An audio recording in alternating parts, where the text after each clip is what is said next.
3 years ago, I had a six-figure salary, a corner office by 29, and exactly $412 in savings. I know the exact number because that's the day my car broke down and I couldn't cover the repair without putting it on a credit card. A person earning more than most doctors, unable to fix a car. That was the moment I understood that my problem was never income. It was that I had built a life engineered to spend every dollar I made before I made it. So I tore the whole thing down and rebuilt it around 9 habits, and I'm going to give you all 9 in this video, but I'm saving the one that actually broke the cycle for last because on its own, it undid more damage than the other 8 combined. Number 1, close every account you can't explain in one sentence. At my worst, I had 7 open accounts, 2 checking, 3 savings, chasing different interest rates, a credit card for airline points I never used because I never had time to travel, and a business account for a side hustle that lasted about 6 weeks. I thought this made me look organized on paper. In reality, I was paying small maintenance fees on accounts I'd forgotten existed, and I had no real sense of what I actually had. When I finally sat down and consolidated everything into one checking account, one savings account, and one investment account, something shifted immediately. I could see my entire financial life on one screen. No app hopping, no mental math across 5 balances. Fewer accounts didn't just save me fees, it gave me back the ability to actually think about my money instead of just tracking it. Number 2, cut your options, not your standards. My closet used to be full and my mornings were still a mess. I'd stand there for 10 minutes, try on 3 outfits, and land on the same gray shirt I always wore anyway. Everything else just sat there, unworn, quietly reminding me of money I'd wasted. There's a well-documented psychological cost to this called decision fatigue. Every small choice you make chips away at the mental energy you have for choices that actually matter later in the day. It's the entire reason certain highly successful people are famous for wearing the same outfit on repeat. They're not being lazy, they're being strategic with a finite resource. I didn't copy anyone's uniform, I just cut my wardrobe down to pieces I actually reach for. Better fabric, fewer options, all of it interchangeable.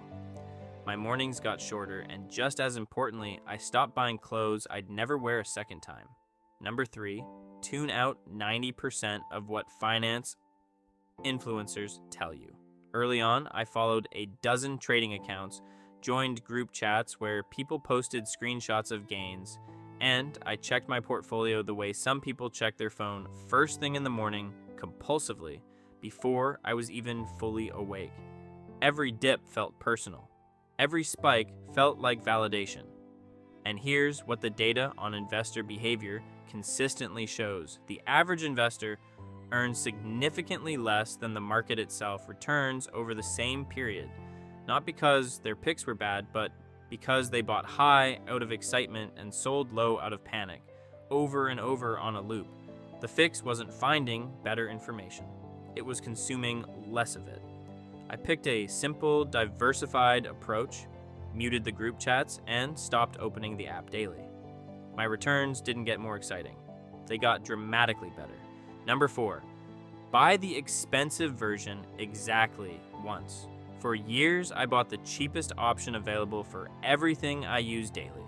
A $20 backpack, a bargain bin kitchen knife, sneakers that fell apart within months. I told myself I was being responsible with money. But when I actually sat down and added up what I'd spent replacing each of those things 3 or 4 times over, I'd paid more in total than the expensive version would have cost me once. Now, for anything I touch every single day, I save up and buy something built to last a decade, not a season. It feels uncomfortable in the moment. Spending more upfront always does, but it's the cheaper decision every single time you zoom out far enough to see the whole picture. If you've made it this far, you already care more about getting this right than most people ever will. So let me tell you about something that's helped thousands of people take the next step. I run a completely free session that walks you through exactly how to start investing from zero No jargon, no sales pitch, just the actual mechanics, what account to open first, how much to actually set aside, and the single biggest mistake that keeps beginners stuck for years. It's live this week only. The link's in the description. And it costs nothing but 45 minutes. Number 5, unfollow the person you used to be. 2 years ago, I was deep into home renovation content, following dozens of design accounts, saving kitchens I'd never build. I finished the renovation, moved on with my life, and kept scrolling past the exact same content for another year, feeling a quiet itch to buy things for a phase of life that had already ended. Researchers studying social media's effect on well-being have found the platform itself isn't inherently the problem. What matters is whether what you're consuming actually connects to your current life or just quietly manufactures wants you didn't have 5 minutes ago. So now, every few months, I run a fast audit. Does this account reflect who I am right now, not who I was 2 years ago? If the answer is no, it's gone. My feed shrank, and almost immediately, so did the low-grade urge to buy things I didn't actually want. Number 6, invest the raise before your lifestyle notices it exists. A recent survey of American households found that a striking percentage of people earning well over $300,000 a year still describe themselves as living paycheck to paycheck, not because they're bad with money, but because spending has a near universal tendency to rise the instant income does, quietly, and almost without anyone deciding it should. I got a substantial raise once and, without consciously deciding anything, had absorbed the entire increase into a bigger apartment and nicer everything within about 5 months. So now, the second my income goes up, the majority of that increase gets automatically redirected into investments before I ever adjust my day-to-day spending around it. My actual life barely changes, but the gap between what I earn and what I spend keeps quietly widening in the background, and that gap, not the raise itself, is what actually builds wealth over time. Number 7, stop optimizing pennies while ignoring the thing that actually costs you the most. I used to spend real effort chasing small savings, comparing prices across 4 tabs to save $6, driving out of my way for slightly cheaper gas. Meanwhile, I was saying yes to every coffee catch-up, every quick call, every favor I felt too awkward to decline, and losing entire afternoons to things I never actually wanted to do. Here's the asymmetry nobody points out. Money lost can always be earned back. An afternoon that's gone is gone permanently. There is no version of this where you get it back. So, I started applying the same scrutiny to my calendar that I applied to my bank account. Before saying yes to anything now, I ask myself one question. Would I actually pay for this hour if it were for sale? If the honest answer is no, the answer to the request is no too. This single shift protected more value than every other habit on this list combined, because every yes to something small and forgettable is a no to something that actually mattered. Number 8, and this is the one I promised you at the start, the one that actually broke the cycle. Stop treating decluttering as a single event and start treating it as a maintenance habit. A few years back, I did the massive purge everyone talks about online. Bags to donation. The whole apartment feeling lighter for about a week. 8 months later, I looked around and realized the space had quietly refilled itself almost entirely.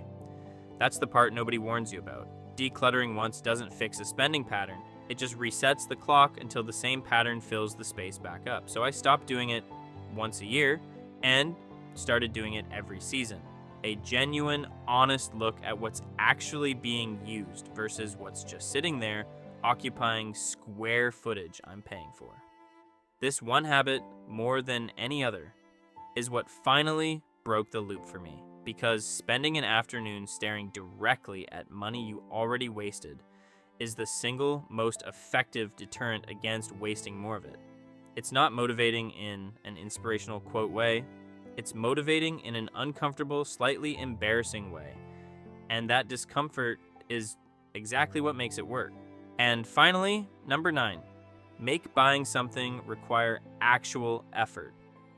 My phone used to have a row of shopping apps sitting right there on the home screen, and I'd open them out of pure boredom, waiting for coffee to brew, standing in line, lying awake at midnight scrolling for no reason at all.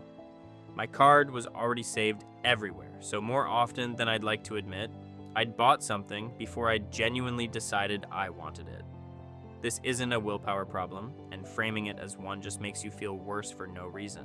These platforms are built by teams whose entire job is removing friction between you seeing something and you owning it. So, I deleted every shopping app, removed every saved card, and now buying anything requires opening an actual browser, finding the actual site, logging in, and typing my card number out manually. That extra 60 seconds of friction is enough to kill the vast majority of purchases that would have otherwise happened completely on autopilot, without me even noticing I'd made a decision at all.